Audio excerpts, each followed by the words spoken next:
Bro,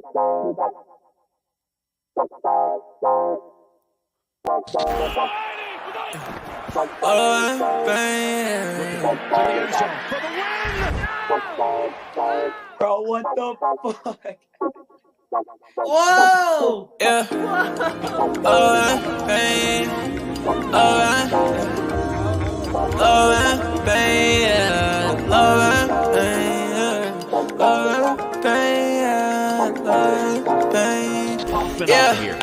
Yeah.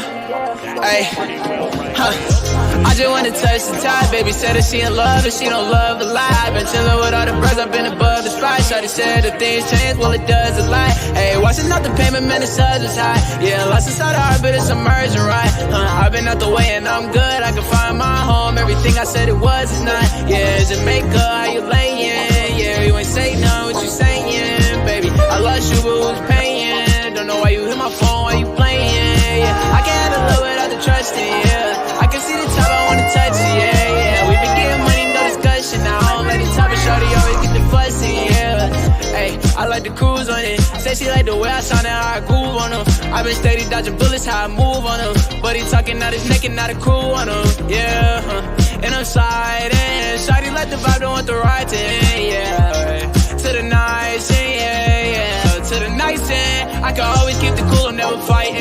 Man, I love was all the cake without the icing. Now I found new love, different pricing. And it won't cost my soul, no devices. Yeah, I ain't got a plan for it, I'm the man for it. Silver Brody couldn't stand for it, it's very important. I've been off the edge, I've been feeling the wind blowing. I can lose my head and my heart, but they been going.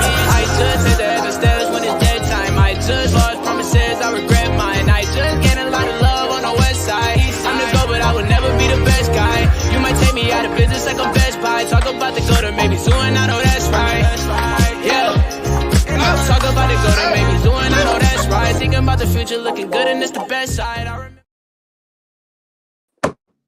Welcome back to Rob the Tide Sports Podcast, Season 3, Episode 59. We missed you last week, which means we have an absolute shit ton of news to get into this week. The NBA playoffs are in full fucking effect. So are the NHL playoffs, as well as the MLB season. UFC is also popping off. NFL's popping off. Draft lottery's popping off. There is so much that's happened in the past 2 weeks, and all four of the boys are here to bring it to you. We got McDilly, we got Tycho, we have Luke, and we have the Wanderer. And as much as I'd love to, ask how the boys are doing, we got a lot of shit to get into, so I say we just get right into it.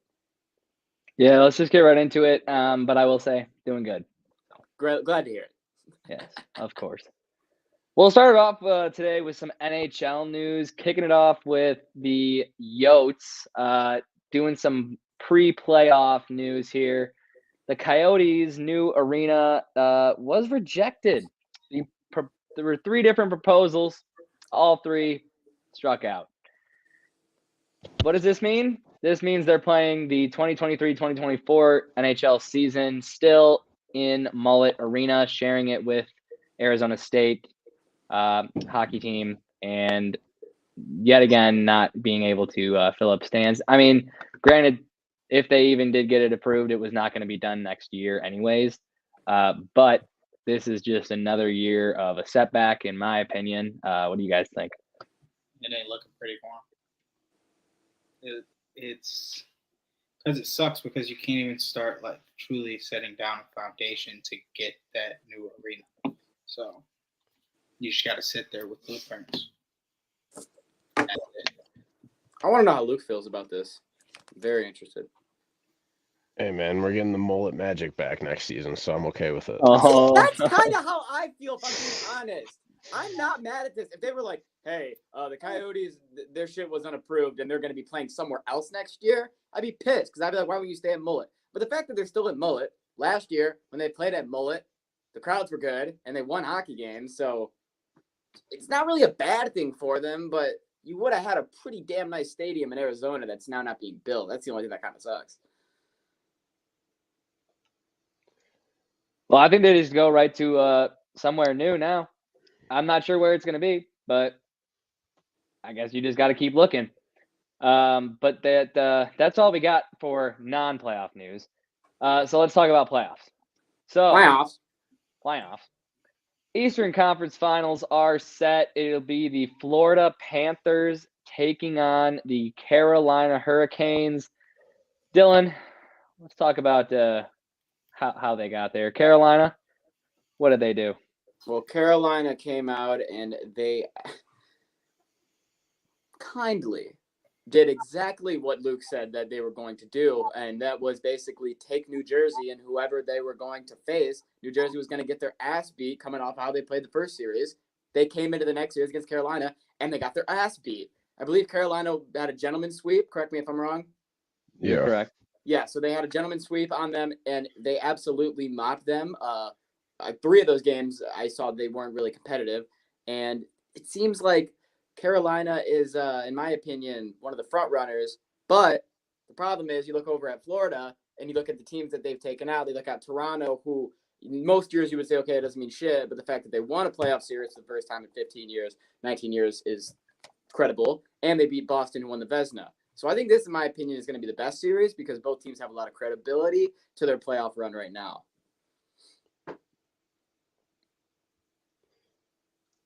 Yeah, I mean, Florida's been rolling. Sergei Bobrovsky's being a fucking stud in the net. They did a good job shutting down the 4 main core of Toronto. Matthews didn't do shit. Like they might have. I can't remember off the top of my head, but they might have had a combined core 4, a total of like fucking 7 points the whole series. Yeah, that was a stat. Which 7 is points. Absolutely brutal. And, another day, another dollar where the Leafs get eliminated from the playoffs, But, I mean, it's not like Florida's coming into this not fighting their ass off, and they're playing some of the best hockey they have all season. And that's good coming against Carolina. They might be able to catch Carolina sleeping because they just got done with their own ass whooping, which was basically pretty easy against New Jersey. Seems like New Jersey could only win games when their opponent was playing the worst hockey of the season against them, which the Canes haven't had with the game that they won.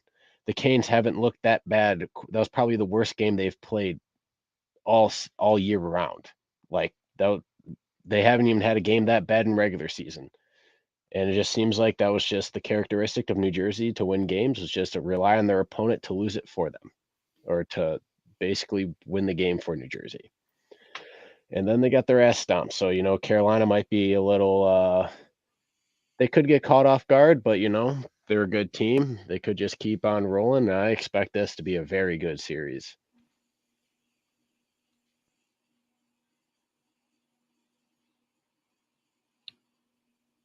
My bad, I'm muted. Any of you two got anything on this, Ty or Jess? I think it's going to be a good series, but that's really it. Honestly, I had Carolina last year. Didn't feel like following them this year. Good for them. Maybe I Way could to hop off the train. I don't know. I'll find out. But might have been a mistake. Florida, I might as well I'm just hoping they fight ride. tough. We're both wearing red, Ty. I mean, we didn't even plan this BioSteel thing, but No. By the way, BioSteel, sponsor us. But with that being said, I think this is going to be a good series. Florida obviously is proving that, last year was a fluke. They were supposed to win it last year, but they fucked up and got the President's Trophy curse. So then they, kindly passed that on to Boston and then kicked the shit out of Toronto. So, I mean, fair enough. You made it this far. You might as well make it to the Stanley Cup like you didn't do last year. But Carolina, also a team that didn't make a run last year, are making a run this year. It's two really good Eastern Conference teams. And honestly, the Eastern Conference is so good. Like, the top teams in the Eastern Conference fell to these guys, right? And, like, honestly, if I asked you in the beginning of the season if Florida and Carolina were going to be playing for the Eastern Conference championship, I don't think anyone would have told me I was correct. But nobody's. I don't know. So, that makes this better for me. But at the I same only time, slightly nobody's bad at it. I only slightly disagree with that, because I did say at the just before playoffs started, if there was one team in this entire playoffs that would be extremely dangerous to play if get matched up or if they made it, it was the Florida Panthers. You didn't say both of them. Well, Carolina was top Well, this was notch right all before. season This was long. right before. This was right before the playoffs. He said this. I remember this. It was when Yeah, it was you getting to the said nobody final race said of the both wild. teams. He said one team. Okay, I'm just yeah, talking but it about was my personal surprise factor. He's talking about because of something else. the more surprise is probably more pointed towards Florida instead of Carolina because Carolina's been dominant all season long. I agree Florida, with that. I'm not taking your credibility away. I'm just saying what Tyler's statement was. Well, Florida learned, Luke. Florida They did learned learn. not to be dominant in the regular season. They learned to just get in with just enough wins to not have the President's Trophy, stay off the radar, and then we're gonna put foot to the gas and we're gonna gut you. So Eastern Conference Yep. Finals, that's where we're at. Also, Sergei Bobrovsky, this is an insane fucking stat and something What that the fuck is is wrong with like this guy, messed man? up. I have no idea what's going on. But Dylan, go ahead. So Sergei Bobrovsky, for those of you who don't know, plays goalie for the Florida Panthers. Luke just shouted him out a second ago. But the man has lost over 20 pounds in game 5 alone and is currently losing about 15 plus pounds every game that he plays. And if you look at the photo from right before playoffs started to now, the man looks a little bit different. You know, he went from looking a little bit. I know there's pads and chest protectors and everything with that with goalies, but he looks definitely. He looks more like slim. his name's like Chipper Dale or something. Yeah. So Sergey has lost an insane amount of weight, and it's just Walking off around the playing farm. goalie. I'm gonna be honest. This may be extremely shocking to a lot of non-big hockey fans, but this is kind of somewhat normal for goalies because how much they play in games. So like they tend to lose a lot of weight during the game. And especially when it comes playoff time, they don't really have a lot of time to really regain that weight.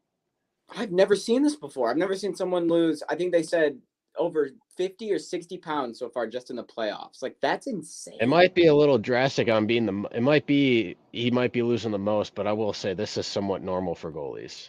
I would expect to lose weight over time, but I feel like this much, this Bro, quick, if you Google Sergei Bobrovsky, it says he's 190 on Google.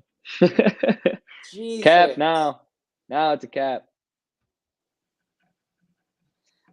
I don't know why. If they took the weight of all the goalies, you'd probably be pretty shocked at how much weight a lot of goalies lose, especially come playoff time and how much they have to play.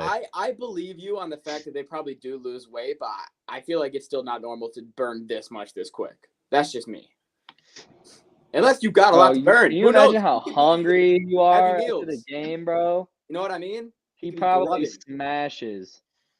Probably does, because he knows he's going to burn those calories. And you also got to think it's not like regular season too, where they go play the game sometimes a couple days in a row, but then usually tend to get more rest during the regular season than you do playoffs because you're trying to just play the best. Whoever's hot, just play. Right, and you're probably playing every other. In regular season, you go play, you go eat, get the calories back in you, and then you go work out a lot more. In playoffs, you're probably, there's probably still some workouts, but you're probably not working out as hard during the playoffs as you would in regular season to keep up. Definitely. To regain that muscle. Luke, take us into this next one. Western Conference. I feel like it's been a long time in the hockey playoffs where we've had two very, very good conference finals on both sides.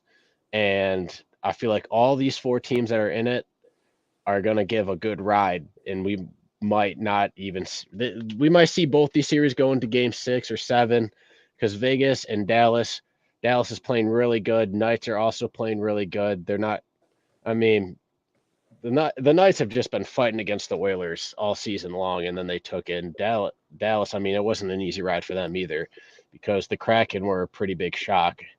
I don't think anyone was too shocked off because of what they did in the regular season, but at the same time, a lot of people were more shocked because how new their franchise is. Yeah. But Dallas fought them off, and it was a hard-fought victory, especially in Game 7. With a 20-year-old getting the second, he just turned 20, I think, the day before, then got a series clinching goal as being 20, and I'm pretty sure he got the series I'm pretty sure he got the series clinching goal in round 1 for Dallas too. So that's back-to-back series clinchers for a 20-year-old. 19 at the time, the first one. But I expect DeBoer's this one 7-0, to motherfucker. right. In game sevens, this head coach piece of shit. I blame And Rick Duncan. I expect nothing less out of what we've been seeing from all four of these teams, especially these two. This is going to be a very hard fought series. This is probably going to go the length where there's a good chance we see a game 6 or 7 out of this series and the other series. Yeah, I'm in a weird boat. I'm so split on Dallas because on one hand, I'm like, okay, Rope Hands, he's putting up so many fucking points. He's got like 9 goals. Joe Pavelski's got 6 goals, and they got people on here, including their goaltender, that are playing great. And then I look at them, and then I can also say, okay, they beat a Kraken team who this is their first time ever making the playoffs in a second-year franchise, and then they beat a Minnesota team who was notorious for losing in the first round. So I'm so split on these guys. And then I go over to Vegas, and I just feel like every year when they go into the playoffs, they let their presence be known until they get up to the conference finals. And they'll either lose the conference finals or, like they did with the Capitals, they'll go to the Cup. So I feel like Luke said, that's what makes this a fucking 7-game, 6-game series, and I can see it going either way. I'm pretty split on who the fuck's going to take it. I'm pretty split on how this is going to go, but I think it's going to be really competitive, and it could go either way. Yeah, no, like honestly speaking, for both these series, each team has been fighting hard and playing really good. There's always that one team that makes it this far that's like, you kind of look at them, it's like, oh, they've got pretty lucky and they've had pucks bounce their way. And that's how they kind of got in the spot, then end up seeing a little domination in one of the conference finals. But I don't think that is going to be anywhere near the case because I feel like all 4 teams have fought their ass off and have been grinding and absolutely more than earned their spot in the conference finals this year. So I think we're going to get 2 insanely good series. We deserve it. And yeah. Dallas took out the team I had that was going to be here. So for the fact that I have no ties to either of these teams, I'm personally going to be taking Dallas. But boy, oh boy, do I think it's going to be a good series.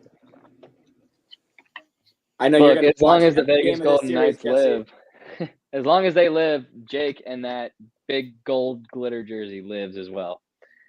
So it is what it is. Hopefully he doesn't put a trophy next to it. That being said, I'd love to see it. Honestly, like it's time for Vegas to be in the cup and win the cup. It would be nice because they keep getting there and they're this close every time and then they fall short. So what's crazy it would be nice to see. What's crazy is we talk about Vegas like they've been doing this and they're what, a 5th-year franchise? Yeah, but they have been doing it's this. Insane. That's insane. That's the craziest part. We talk about them like they have been doing this because they have been. They built the team great from the start. But like, who had a Dallas and Florida slip this year? Anybody put that down at the beginning of the year? Dallas and Florida in the cup? Because that could be. Well, here's here's the thing. Obviously I had Florida beating the Boston. But then I had the good old favorites, Tampa Bay against Florida, and I was just like, the fandom in me, I'm taking Tampa. Always taking Tampa and like all that. So I had Tampa moving on. But my second, if I picked Florida to move on, I probably would have had them go to the finals. They would have won that series. But I had Dallas in the finals from the start, and they're my last chance to get points on bracket. So I'm gonna need them to advance. Gonna have to. All right, that's all we got for hockey. So we'll dive back into some NBA. But hold on. It looks like the Seattle Slacken didn't make the cut. Hey, Dylan. I have to say, it was a great series to watch. Seattle put up some good gameplay this season. Didn't we just go 7 games in the second round in a second-year series while the Minnesota Wild have been continuously slacking in the playoffs for 9 years in a row? What are you talking about, Fuller? Your team is garbage. Don't get me, that's true. Right now, you're in a fucking Detroit Red Wings at the end of the 25-year spot. But you know what? At the end of our 25 years, we had cups. You know what you guys are? You had a fucking run right now of 9 years, not doing anything in the playoffs, not winning any cups, and not winning any playoff series. So talk to me when you guys not only get out of the first round, but get to a conference finals. Gone forever, Aaron Hernandez. I will say, that being said, I hate when everyone brings up points. Oh, they're a new franchise. Their Like, second year. yeah, that's true. But the players on the team are not second years in the league. They're vets. They have some young guys. They have vets. They have people who've played in the playoffs. So it's not like But Luke, it's when just you new had as organization. bad of a year as they did last year, to 180 that this year is kind of wild. Yeah, because they changed spots. They got Correct. more guys who've played in playoff and have playoff experience. Yeah, they So made the then right changes and it worked. But the thing is that no matter how you put it, if you have a team for 2 years and you have a team that has been in the league for, I don't know how long Minnesota's been in the fucking league, but I'm going to go on a limb here and say it's been a pretty long time. Has Minnesota won a cup? No, I mean, they always fall short in there. So they're on par with Seattle. I'm not arguing the whole fact that they're on the same bar. I'm just arguing the fact that I hate when people bring up the whole new franchise bullshit, because it's not like the players on the team have only been in the league as long as the team has been. It's like they have other guys in the league. I agree with where you're coming from, but at the same time, where else are you going to get the players from? Like, that's just how every new franchise works. That's what I'm saying. Like, I just don't like the argument, because it really is a meaningless argument, because you have a bunch of guys on the team who've had playoff experience. It's not even like it's like. But the team chemistry is at zero. Like, you look at New Jersey, you look at the New Jersey Devils. They're an extremely young team with barely any playoff experience, and it showed. Seattle had a decent amount of playoff experience on their team from the players just playing in the league and being on other teams and getting there, and they had them on their team. I'm not discounting the moves they made, because they made the right moves to get those guys to be in the spots that they were. So it's good on the management, but I'm also saying the whole players and how the team played has no effect on how new the organization is. And that's what I just don't like about the whole new organization argument. I get it, but it is what it is. I have few arguments with Seattle. And that's going to be one of the arguments until, they're in the Vegas standpoint. I can't make that argument with Vegas anymore. I will now also cut in and say that the Minnesota Mild started in 2000, Dylan.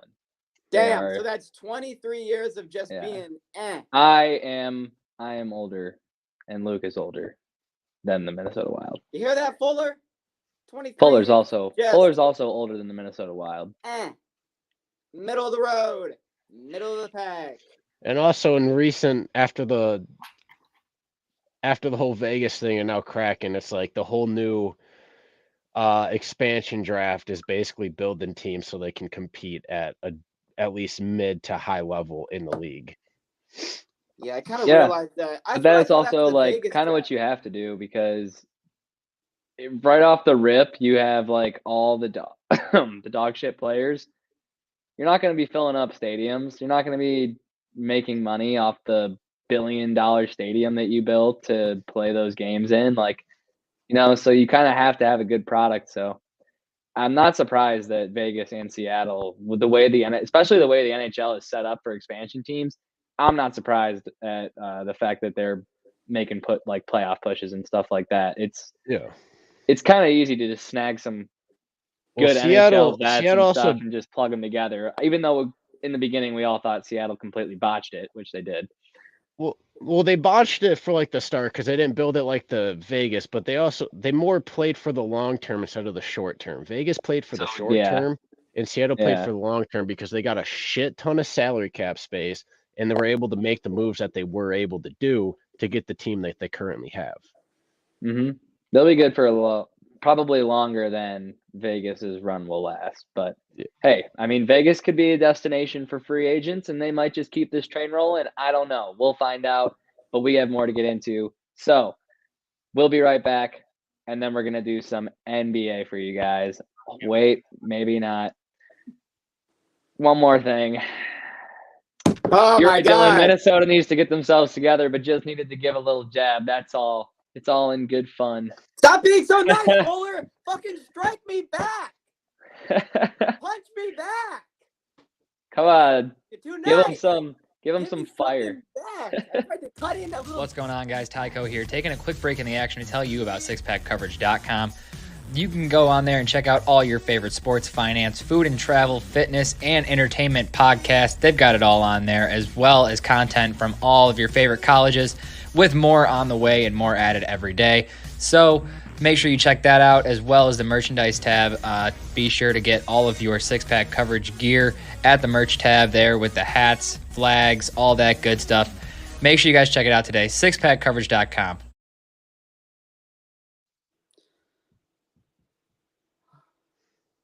Tyler, I just want to let you know we can't hear you, but we know what you said. I know. Okay. All right, we're back. NBA news. Let's get into it. First things All right, big first. boy. Last night, NBA lottery. The Pistons, who had the worst record in the league, fall 5 fucking spots, and we're drafting 5th. Well, they didn't fall 5. They technically fell 2. They were supposed to get a top 3. That was guaranteed. Yes, but when they showed the top 3, what was the first team on the list? Us. I always just saw the 3 tied. But they were tied for percentages, but we were the worst team. We were guaranteed a top 3 pick, and there was a we were pretty guaranteed high certainty top 5 pick. for the feeling in the air that we were going to get top 2, and we fell to 5. Yes, but you're not correct in saying we were guaranteed a top 3 pick. We were guaranteed a top the best 5 odds pick. for the top 3 pick. Yes, that's what I meant. But we fall to 5. Correct. And now the pick is essentially worth nothing. And yeah. Jesse, what do you got? Honestly, first guy who gets picked, usually the best. Second guy who gets picked, controversial to the first. Third person who gets picked, he's a dog, could be a dog, but there's a reason he wasn't second or first. We know who the let's just go over it. We already know who the first 3 are. We know who it is. All right, Jesse. Wembanyama goes 1. Yup. Right? Uh-huh. 2, Scoot Henderson. Yup. G League. Yep. 3, Brandon Miller. Yep. Alabama. 4, Amen Thompson. Done. Okay. There's your draft. There's 4. Then we're on the clock at 5. And then Here's what you got to do. I say, here's what you got to do. The NBA, because all the people I wanted are 1, 2, 3, and 4. Fuck! This happened when the Red Wings had the worst draft in the league, and we fell the fucking out of the top 3, and then the Pistons are in the same spot, and we fall to 5. They say Detroit versus everybody, but it really is. It's unfucking believable. It is unbelievable. But what's more unbelievable is that for the 3rd consecutive time in a row after the Spurs franchise had gone to shit, they get another generational talent. Yeah. Take your fucking David Robinson, center, Tim Duncan, center. Oh, the next big fucking center Wembanyama's coming into the league. Where does he go? To Popovich and the Spurs. Get the fuck out of here, bro. They just want Greg to coach till he's 100, win a ring while he's 100 years old. That's what they want. Yeah, let's go put Wembanyama with the fucking old gray, black, and white color scheme. That's going to go sell a bunch of fucking jerseys. That's a real fun team to go to. Who's he got? Keldon Johnson and Tyrus Jones. He'll request a trade in 2 years. Fuck that shit, bro. God, man. Jesse, how do you feel about Wemby on the Spurs? And the Spurs getting the number 1 pick as well. I really do hate it. Like, it had to be the Spurs. Spurs are so boring. They're the most boring team in the league, no matter if they're good or bad. I would rather watch. I'd rather have seen them I would rather have seen them go to Charlotte. Because then you could at least hype up LaMelo and Wemby. That would have been fire, but it is what it is. This is where we were at, Jesse. Obviously. This is where we were at. We had the Pistons. We would have been hyped. Okay. Then he falls to, obviously, we didn't want Houston because fuck them. They fall out of the top 3. We're happy. I'm looking at it. You're going to get Damon Wembanyama or LaMelo and Wembanyama. I was like, either one I'm happy with. And then he fell to fucking San Antonio. Oh, great. Now he's going to have to be the only player there. And Keldon Johnson, 17 points per game is what he's going to have to work with.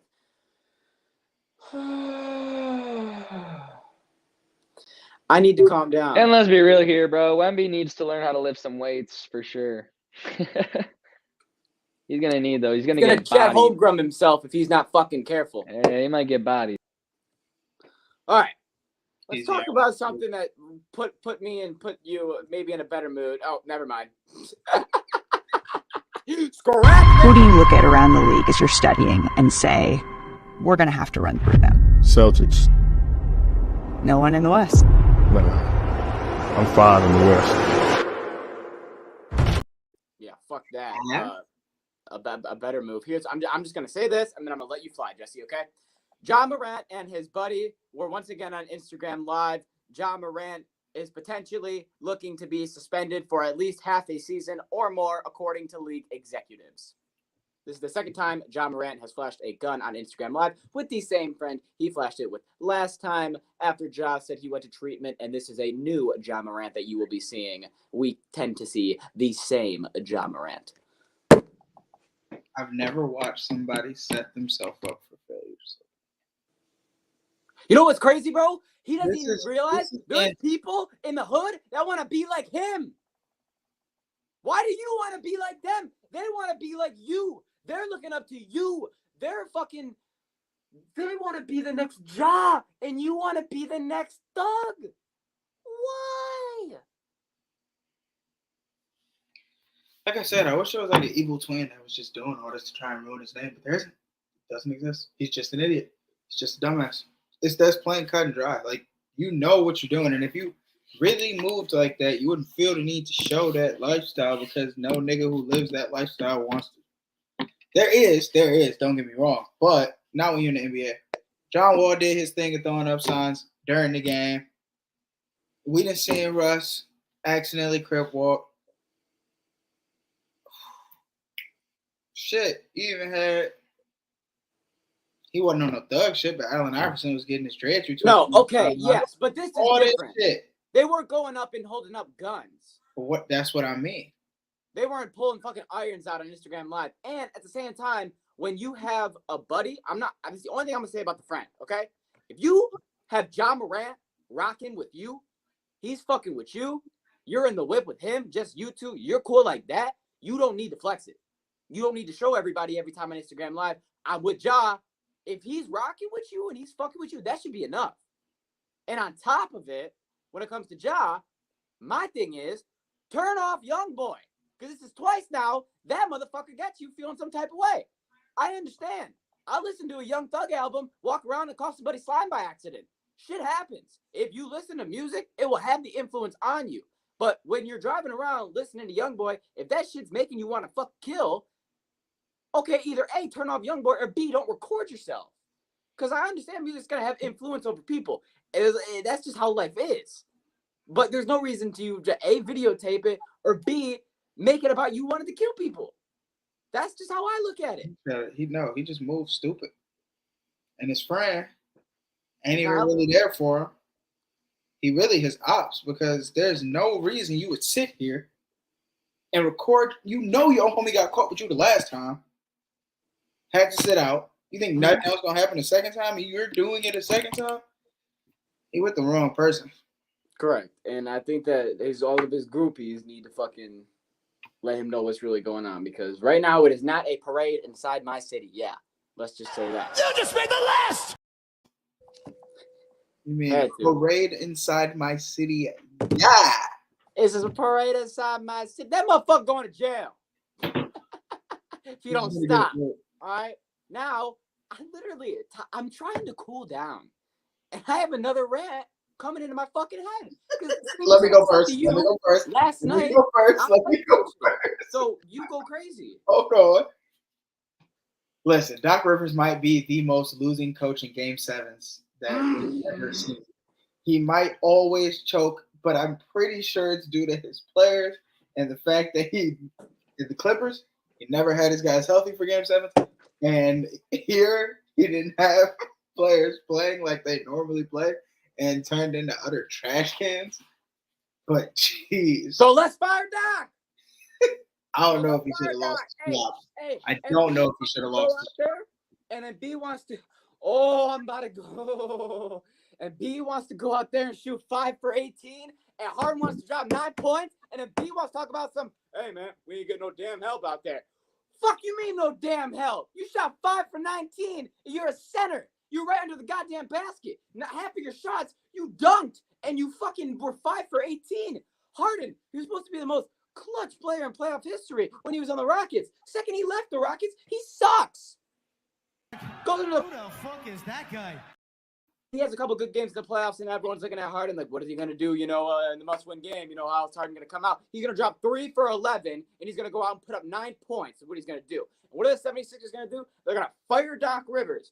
Oh, the Suns in their must-win game are going to have one game where they suck, and let's fire Monty Williams, who transitioned the whole fucking organization from a team nobody cared about to a team that's been to the playoffs 4 straight years and has been to a fucking NBA championship one of those years. My problem is I feel like NBA coaches are getting fired right now that shouldn't because the players are fucking playing sorry. That's just me. And it's kind of pissing me off. Yep. I understand the arguments, but sorry for that noise in the background. I feel like, dude, I just feel like the players are playing sorry and the coaches are paying the price for it. It sucks. Now, are there coaches like that should be fired? Yes. But what I'm saying is that if the players are playing sorry and we're just going to fire the coaches, well, those players are probably still going to continue to play sorry. And Embiid was putting up 33 points in the playoffs last year. He's putting up 21 this year, okay? That's not Doc's fault, okay? Maxey was non-existent in the playoffs. Maybe they feel Doc was running bad plays that were causing them to be in bad situations and miss shots. Well, I think that whatever they're thinking it's going to fucking prove me right or prove me wrong very shortly. That's all I think. Andre Iguodala has officially announced his retirement after 19 years in the NBA. When I first saw this, I said, holy shit, that's crazy that Iggy has done as much as he's done. But when you really look back at it, he's a 4-time NBA champ. He's a 1-time finals MVP. Don't forget that. He has 7 finals appearances. He's a 1-time All-Star, a 2-time All-Defensive Player, and a 1-time Olympic gold medalist. So shout out to Andre Iguodala for 19 years in the NBA. I mean, who do you want? I want Iguodala. Aliens. It's pretty simple. Beams pointed at the planet. You need 1, 3. I want Iguodala. You want that clutch boy, but shout out to Iguodala. Man said, fate of the universe on the line. That's always going to be the greatest quote. Hey, man. Got to give it up for Iguodala. All right. Now I believe we can officially move into the playoffs. So we have the last thing that we kind of just talked about, kind of just went over it. The Celtics dismantled the Philadelphia 76ers in Game 7. It was competitive until Jason Tatum for them put up 51 points and decided it wasn't. Curry dropped 50 You know what in Game happened? 7. Curry dropped 50 points in Game 7 and said, this is a confident record. This shit won't be broken. Tatum went into the next Game 7 and dropped 51. Jason Tatum was chilling, and he heard that reporter. I mean, not the reporter. Max Coward, I think his name is, or Max Cowherd, something like that. Coward. He said that Jason Tatum wasn't a Kobe, a LeBron. He wasn't one of those players that can take over the game and start scoring like that. Jaylen Brown. Which is an absurd statement already. In the next day, Tatum comes out and gets 51 points in a Game 7. 51 points, 13 rebounds, 6 assists. Put the team on his back. And he quite literally said, everybody go fuck themselves. Bro, I bet Coher put money on fucking Boston and then said all that shit to piss him off. Kind of smart. Maybe he did. But when it comes over to the Miami side, I feel like if they had, listen to me, okay? Listen to me. They had a healthy squad. The injuries were not where they were. I'd be feeling a lot differently. Okay? But because I am looking at this and I see Jimmy Butler going out there and dropping 40, 50 points a game and it not being enough, and everyone being like, damn, if only Hero and Oladipo and these other people were fucking there, it would be a different story. But Boston has too much talent right now with Tatum. Exactly Brown, what happened to him hell. in Philly. He cannot. Every team he goes to has people getting injured when he needs them. He will be the last man standing and tough it out for as long in a series he can. But he'll never have as much help as he needs. Ever. I think that it sucks because Jimmy is a dog. All right? He's a fucking bucket. He's Jimmy Buckets. This is what he does. And I feel bad for him because he is in a different spot as I feel like Dame. Because they're both elite hoopers, right? But Dame's problem in my head is he always had the help, but the help wasn't always enough. You know what I mean? They wouldn't get injured. Yeah, but fake help. Exactly. He didn't have any help really. Whereas He had those SpongeBob arms, the muscle arms that actually couldn't lift any weight, but they were blown up. Exactly. You were thinking that they could do shit and they would do nothing. Whereas Jimmy would go over to teams like Minnesota, Chicago, and you would have like a group lined up, Philly, just for shit to go wrong, people to get injured, and it all fall apart. So they're in that same boat where they're both elite hoopers and everything goes astray. But He should have came to LA. He should have. He really should have. But I feel like in this series, we can all agree. I have Boston in 5 or 6. 5. I want to say 6 to be nice to Jimmy, but I have Boston in 5. I don't think Jimmy. I don't think he can do it on his own. No, I want him to, but not even for 2 games. I hope he does. That'd be if he could be out here, and there's nobody who can look you straight in your face and say they won this series because of Bam. There will be nobody who makes them win this series besides Jimmy, and he will win it on his. You might say, hey, Strus and Bam, they stepped up, but you're not going to say that they're the reason they won. I agree 100%. So he can get it done. He can get it done, but I don't see it. And then we got to go over to the other series. And after last night, I think that me and Jesse have come to the consensus that there is one team that has the best odds right now to win this shit. And it's the team with Nikola Jokic, Jamal Murray, Aaron Gordon, and Michael Porter Jr. because the Nuggets are kind of unstoppable right now. I want to go backwards. Take me back, Jess. I'm not letting it slide for the fact that the Nuggets had to beat the Suns to get here. Correct. The Lakers had to beat the Warriors to get here. Yeah, they had to beat Game 6 Clay. And his 5 for fucking what? No, we shot 3 for 19. Bro, Clay disappeared. But Game 6 Clay, my ass. Both those teams lost because they didn't have enough defense anymore. They just didn't. And the Lakers are going to lose this series because they don't have enough defense to handle the Nuggets. No, AD put up 40 points and got absolutely babied by Jokic. Jokic had 20 rebounds. Jokic had 19 rebounds when the Lakers had 20. Jokic hit every single over prop you could possibly have bet on him. Yep. That's a fact.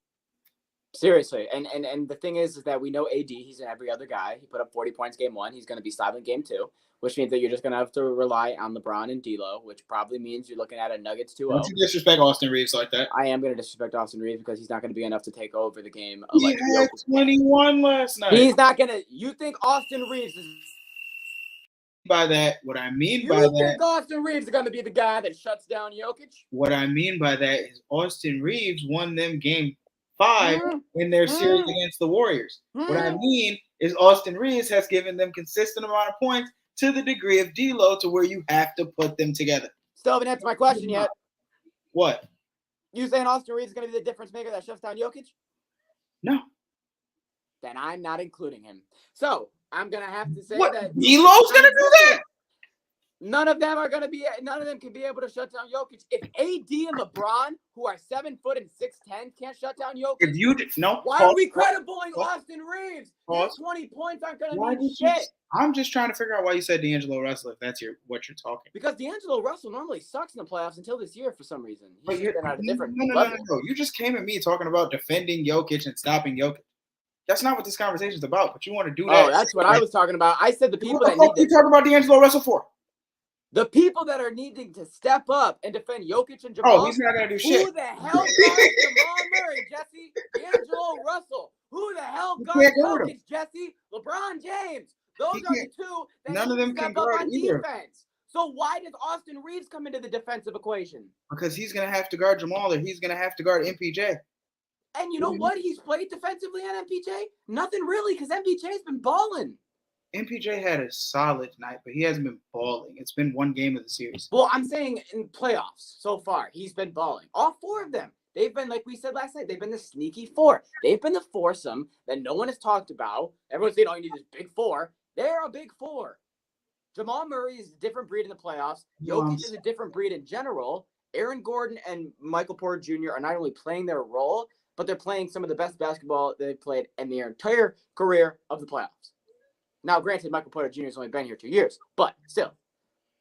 No one on the Lakers can guard anyone on the Nuggets. I fully believe that because there's too many mismatches. I agree. I think it's a shame because I'm over here and I want LeBron to win. He's not going to. I have the Nuggets in 6. I think the Nuggets are showing why they're the number 1 seed. I think this is Jokic's best shot at getting a ring. And I think that the Nuggets are the best. Out of the 4 teams, they have the best shot of winning it right now. Nuggets versus Celtics would be a series. Jesus, it'd be a little boring. Just a little. But that is what we're looking at right now. It's gonna get hot. That is how we're looking at right now. And there's no way that series goes 4 or 5 games. That's gonna go pretty far. No, it's going 7-6. Okay. That is the NBA, which means we are probably going to move into either UFC or MLB. Tyler, surprise me. Sports bettors, you need to download Sharps, the better social network. With Sharps mobile app, you can tail your friends' bets with 1 click. See a bet you like? Just click the whale tail icon and boom, it will open in your corresponding sportsbook. Sharps securely connects to major sportsbooks like FanDuel, MGM, Caesars, and more, so you can not only track your bets, but share your bets in creative ways. So gather the degens, download Sharps for free, and join our fast-growing sports betting community.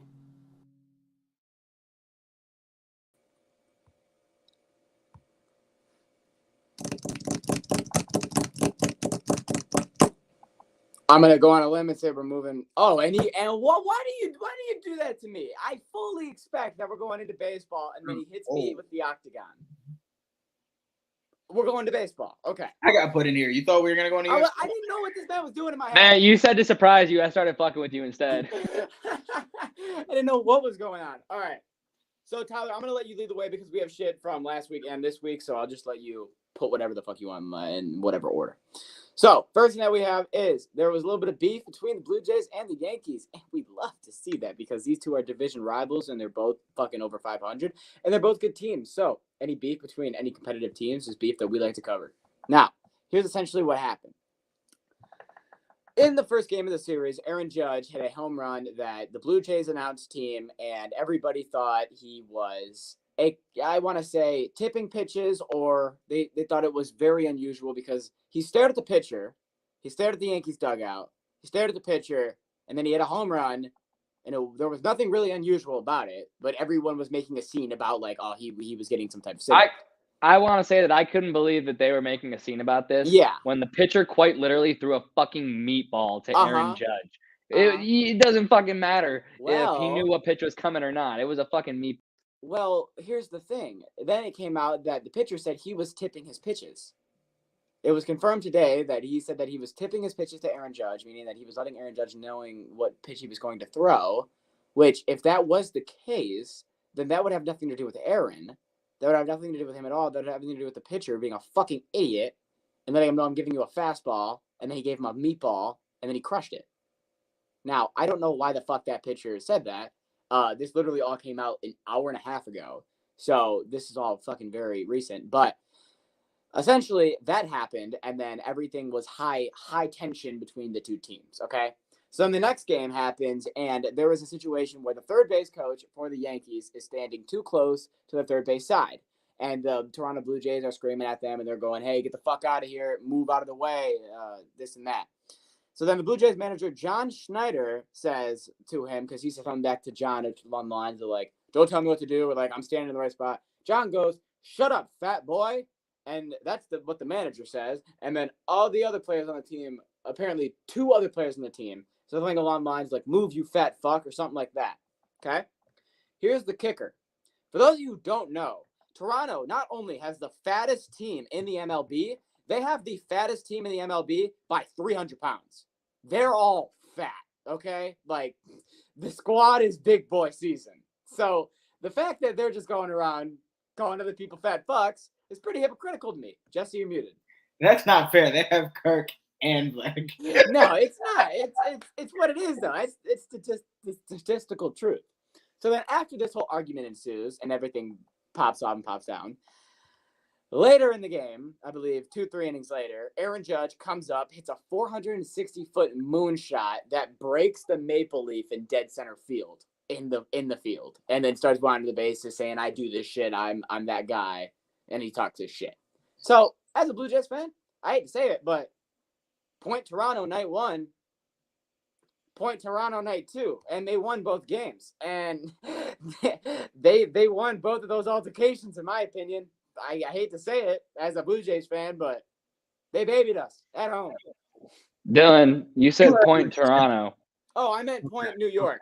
Point New York. And then you said that Toronto won both those games, which they did. Damn it! I meant New You started York. talking about one I team know. times 2. I meant New York. But, Jesse, do you have any thoughts on just this entire situation? This is why the Blue Jays won't make the postseason. Kiss my ass. We're moving on. Next thing, Josh Naylor, the same man who last year in the playoffs, or not in the playoffs, against New York, hit 2 home runs, a grand slam, and a 3-run homer in the 9th inning and the 11th inning. And he was the first player in MLB history to get 7 RBIs, 2 home runs in the 9th and the 11th. Okay, so people start calling Naylor Mr. Clutch. Then in the playoffs, he was the same guy who hit a go-ahead home run off Garrett Cole, pounded his chest, talking his shit. We talked about that in the podcast in the postseason. Mr. Clutch again. Now, Josh Naylor is the first player in the expansion era since 1961 to hit a go-ahead home run in the 8th inning or later in 3 straight games. He did it against the Angels in all 3 games at home. He had a go-ahead home run in 2 out of the games and another just insurance home run in the 3rd game. But all 3 games hit a home run in the 8th inning. If that isn't fucking clutch, I don't know what is. That means he marked Ohtani for 1 too late. Unless he was got a really. I don't think so because I don't think Ohtani was in the 8th. Okay, yeah. But yeah, I mean, fucking, it says a lot about the bullpen, but it also says, I mean, you see somebody do that in the 8th inning or later. I mean, that's clutch. That's the guy you want up to the plate when you are in the 8th or 9th inning. You hope Josh is stepping up to the box. Yeah. So I didn't have a player of the week because I was gonna make it Yoshida from last week because he was putting up video game numbers. So I'm just gonna give it to Naylor. That's fucking insane. Congrats, bro. Yeah, you're doing what you're doing.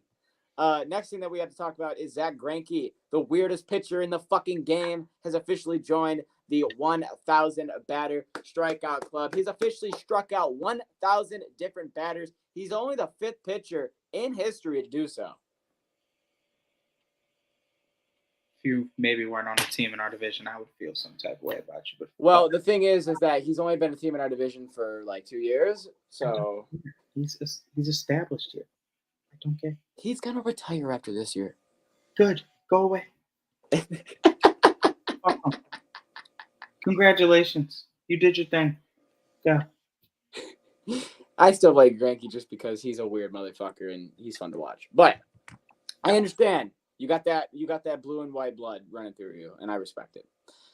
Next person I want to talk about is Yuri Perez, and this is why. Out of all the pitchers that I've seen that have been coming up, I think that he is most likely the best to come into this season. Now, everything that I'm about to say, Tyler, try not to get a boner because I know you're going to get pretty excited. 1, this man, Yuri Perez, has not only been the top prospect in all of MLB for pitching for about 2 years now, but he was drafted and immediately went from AA into the MLB after pitching in 44 games, having a 2.85 ERA, 260 strikeouts, a 12.58 K through 9, and a 0.98 WHIP. He was leading all of AA, and it wasn't even close. So they said, we're not sending you to AAA, we're sending you to the MLB. Then, on top of it, he was MLB's number 9 overall prospect and the Marlins' number 1 overall prospect going into this year.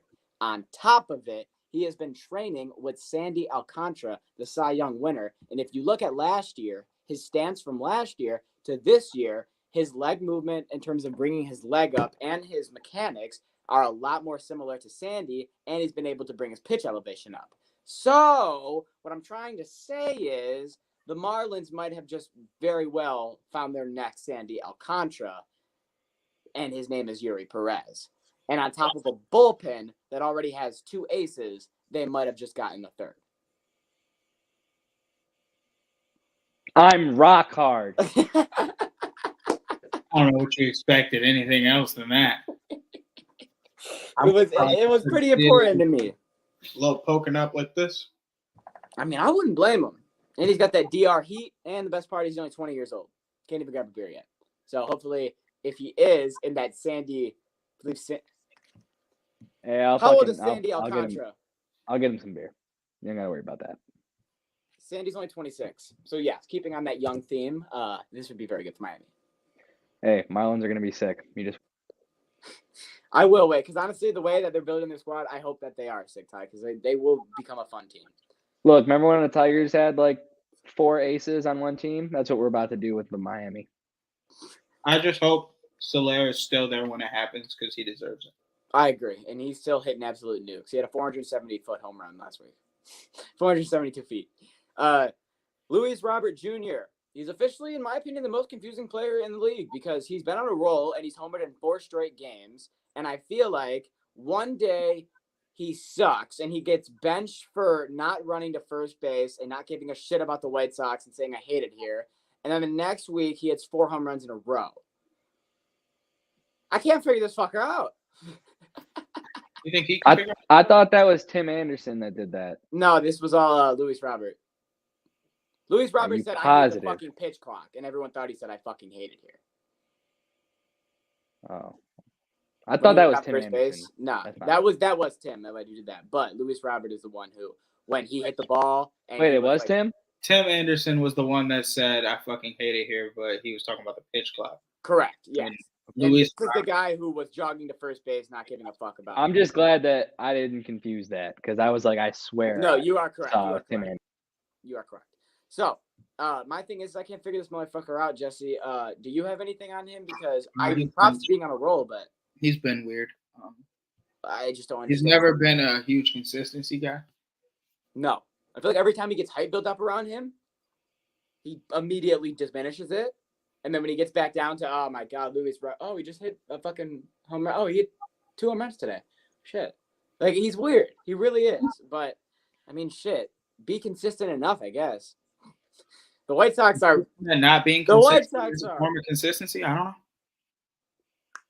Fucking plummeting right now. So no, the White Sox are nobodies at this point. They are plummeting right now. So we love to see that. Final thing that I have to talk about is just something that pissed me the fuck off and a little more Detroit disrespect that I don't understand. They released the Cy Young rankings today. Joe Ryan is 5, Ohtani's 4, Gray is 3, McClanahan's 2, and Garrett Cole is 1. Okay? Erod has the second lowest ERA. He leads in K through 9. He leads in WHIP. And he's not in the top 5. And this is just American League. I don't think. The fuck? And all the comments made me happy because everyone was going, where the fuck is Erod? He's number 1. Erod's number 2. Erod's number 2. Garrett Cole isn't even number 1 to me. And they have Garrett Cole at number 1. Sonny Gray is number 3. He's second in strikeouts and leads in ERA. What the fuck are they smoking here? This is from the Major League Baseball experts.com. Experts in fucking what? Clearly not baseball. But are they tied to the MLB? Yes. Okay. Pull at MLB.com. Okay. So I just thought that was absolutely ridiculous that slander was being put in. But final thing that I want to talk about because I didn't tell Tyler, just because it's a happy thing, okay? The Orioles. I showed Tyler and I showed Jesse both on Twitter. They have their own splash zone. If you hit a double or you hit a triple, all the people are doing the sprinklers out the dugouts. They now have a guy named Mr. Splash who wears floaties, has a hose, and sprays a whole section. And their manager said, hey, we're just going to take this and we're going to make money off it. I think it's a great idea. I think it's great for baseball. Jesse, this is your team, so how do you feel about it? Great for, them hot days it gets in Baltimore. It would be even better. Yeah, that makes me want to go to a game, I'm not going to lie. They put up 7-8 runs on a 1 o'clock game. They're like, get me, spray me, Mr. Splash. All right, I should not have said that. We're going to move on to UFC. Hold up, I got one more baseball thing. They should automatically win Zach Gallen the Cy Young Award. Because he hit him. Because he was warming up today. Threw a nice meaty curveball. Smoked a bird out of midair. And that bird has moved on from the land of the living. I saw this shit. This is true. That's so funny.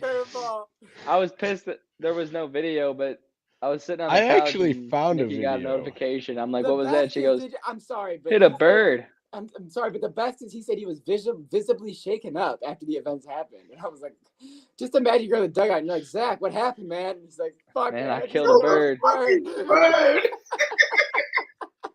I didn't mean to, man. I just Randy Johnson that bird over there. Fuck, man. I just sent you the video. All right. On Twitter. I would have to say I agree. But without further ado, we have UFC if Luke wants to roll into that. Yeah, I guess we could. Well, we haven't talked. We haven't talked since the last UFC event. That was like 2 weeks ago. You know what I mean? Yeah. Well, I guess we could just roll right into it. All right, UFC 288. Yeah, everybody. Woo, woo, woo, woo, woo, woo. Yeah. You know, Charles Jourdain defeats Kron Gracie after a 3-round decision. I was gonna say Jesse did not watch this card. Luke, you barely watched this card, dog. I was like, there's no way Jesse watched this card. I barely watched. Yeah. But then Movsar Evloev, you know, no one expected this to go into decision. It went to decision because Diego Lopez fought his ass off, but, you know, not enough. But Movsar took the decision win after 3 rounds. Correct. Then we had the whole Jessica Andrade and Here we go. Jan This is where I started caring. It is because I had a really gut feeling that Jan was going to beat Andrade. And, you know, I was like, I don't know if I can do it. I don't know. So I just threw on Andrade in my lay because I was like, you know what, banger's gonna bang, but I have a really gut feeling that Jan's gonna win this fight, and she did. First round knockout. Round 1 knocked her. I picked the wrong banger. Picked the wrong goddamn banger. I'm happy, bro, because I feel like in my opinion, it's hard to find good contenders right now in the UFC for title pictures. And I feel like Jan is someone that is a really good contender right now. Yeah. And then after that, we had the Bilal Muhammad and Gilbert Burns fight with Bilal Muhammad taking the decision win after a 5-round fight. You know, I'm not too surprised, but I am because Gilbert Burns is rolling. But at the same time, you fight like 2 weeks. You fight 3 fights in the short amount of time that he has. He walked into this fight with about like 20 million fucking injuries all over his body and still went to a 5-round decision. That man's a tank. After round 1, I believe he had 4 like serious diagnosis injuries, and he basically told his trainers after round 3, he asked if he was still in round 2, and it was just like, Jesus fucking Christ. This guy is out of it. And at the same time, you got to respect Gilbert for continuing to swing the whole round. But you could clearly tell that there was one man who's been preparing for this fight for 3 months, and there's been one man who's been preparing for this fight for 2 weeks. It's hard. It's not even that. It's the fact that Gilbert Burns has been fighting constantly since the start of the year. This is his 3rd fight this year. And it's not like he's fighting nobodies. He's fighting top 10, and not even top 10, but like known people. He just fought Jorge Masvidal. You know? They're staying active, and there's almost fighting too much, and Gilbert was fighting too much in a too short of a time span, and that gets you injured. And then you get this, but I mean, that's still a little notch on Muhammad because he couldn't finish a severely compromised Gilbert Burns. It makes me think that if Gilbert would have waited, he would have been good. But at the same time, I feel like from my perspective, he probably thought this opportunity is only going to pop up now. I got to jump on it now. That's how I think he looked at it. Yeah, but I mean, he still had a lot of momentum. He could have waited and actually fucking let his body heal. He should have waited. That's what he should have done. But then a big shocker for the main event, Aljamain Sterling takes the decision win after 5 rounds on Henry Cejudo, which I thought Henry was going to take this. He's a very skilled, but then you also got to factor in the just the time he's been off, and also the fact that I think there's more people need to start putting some respect on Aljamain Sterling. Like, he's a good fighter. I don't want to, but It hurts. It hurts, but he keeps on winning and defying the odds, and he keeps on doing it time and time and time and time and time and time No! and time again. Sugar's gonna knock him out! Stop! Sugar's gonna knock him Dude. the fuck out in Boston. I might lose my voice from screaming so loud if Sugar Sean does it. Here's where I'm at, okay? You can't let him get wrapped up on his back. Luke, here's where I'm at, okay? Last fight was strike 1, okay? Cejudo, this is strike 2.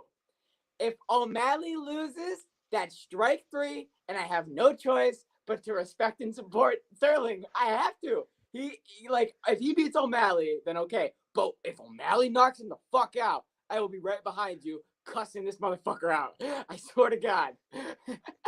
I won't even be cussing. I'll just be screaming on the top of my lungs. Because it has been made in to the Boston point where I at lose my 291. voice because I've been back in the Sugar Show since day 1, and I want to see this man to become champ. Yeah, I mean, my thing is I think Cejudo, they said that he was already going to have another fight that was going to be in the talks. And my thing about Henry is that he looked like somebody that after the first couple rounds, you just had that suspicion of, oh, he can still get back into it by the 4th or the 5th. And then he just continued to, no, there's another good shot by Sterling. No, Henry, you gotta get back into it now. And he just continued to never get back One into of the best moments of this fight was after the fight when McGregor posted a coaching video basically making fun of Henry. And that was just fucking hilarious because Henry loves to do those videos on other fighters and everything. I think he did one for McGregor, Mm-hmm. and then McGregor fired back with that one, just making fun of him basically. And that was fucking fun. No, that was good. I'm not gonna lie. I hate to say it, but it wasn't a bad card. But out of all the pay-per-views so far, this would probably be at my bottom of the barrel list because I just felt like there wasn't a whole lot of excitement going into it. There wasn't a whole lot of anticipation for the UFC card, and hopefully we can change that around with the main. Well, there was less excitement going into the fight night that happened this past weekend. I only care about the co-main. Right? That's how I was feeling. I only care about the co-main. That's it. It's the only fight. I'm so mad that Anthony Smith lost to Johnny Walker in a 3rd round decision, but you know it happens. Are we really gonna pay $70 just to watch Beneil Dariush fight Charles Oliveira? But the Irishman, Ian fucking Gary. Oh yeah. Another 1st round knockout against Daniel Rodriguez insane. Move to 12-0. And I also want to mention the fact on this card, there was a 14-second knockout in the prelims. Brian Battle knocked out Gabe Green within 14 seconds of the 1st round. Oh, I love Brian. That's my Ultimate Fighter boy. He won the Ultimate Fighter. I love him.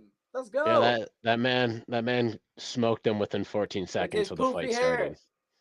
Yeah. But you know, I mean, gotta say it. Rosenstruck lost by submission to Jilton Almeida in his 748th in the 1st round. Yeah. I mean, he's only 13-5. There's a lot of fighters that have fought a lot more fights. Like, you want to be honest, Anthony Smith is 36-18.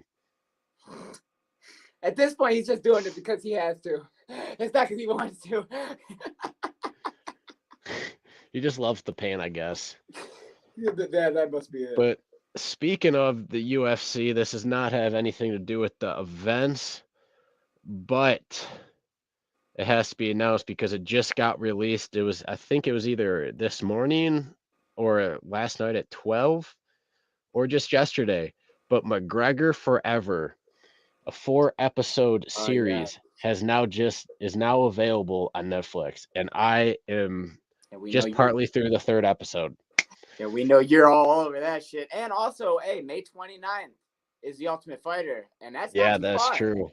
That is true. That's like episode 1 covers the Khabib fight. Episode 2 covers the Cerrone fight, and then 3 and 4 are both Dustin Poirier fights.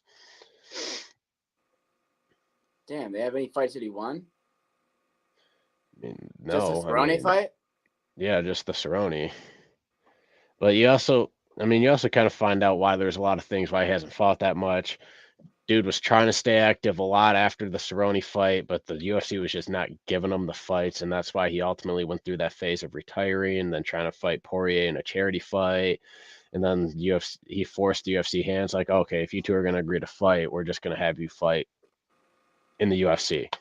Right. Okay. I mean, yeah, I think a lot of people that are into UFC will definitely check that shit out. Yeah, All right. but that's all we got for UFC. I mean, that's all we got for the podcast. So, next time that we will talk to you beautiful people will hopefully be next Wednesday. And at that point, you know that playoffs are going to be in full fucking effect. We might even be looking at a possible, some people in the Cup, some people in the NBA Finals, shit, depending on where we're at. So we'll have to see where that is. Also, MLB will continue as it pleases, and we'll see if there's any other news that pops in next week. So, you know what to do. Go over to the socials on Twitter at RabbitTide586 and on Instagram at RabbitTide586. Give that shit a follow. Check out our content. Make sure you like it. Make sure you go on to all of our videos and any type of new shit. You can find out what's happening over there. If you want to go over to YouTube at Ride Tide Sports Podcast, give us a subscribe, like the videos. We would really appreciate that as much as going over on the Twitch and going over to Ride Tide Sports Podcast, following that as well. We really appreciate it. If you want to check out sports betting, make sure you're doing all of it over on Sharp. If you want some merch, make sure you go over to Six Pack Coverage. We will see you next week. Have a great night.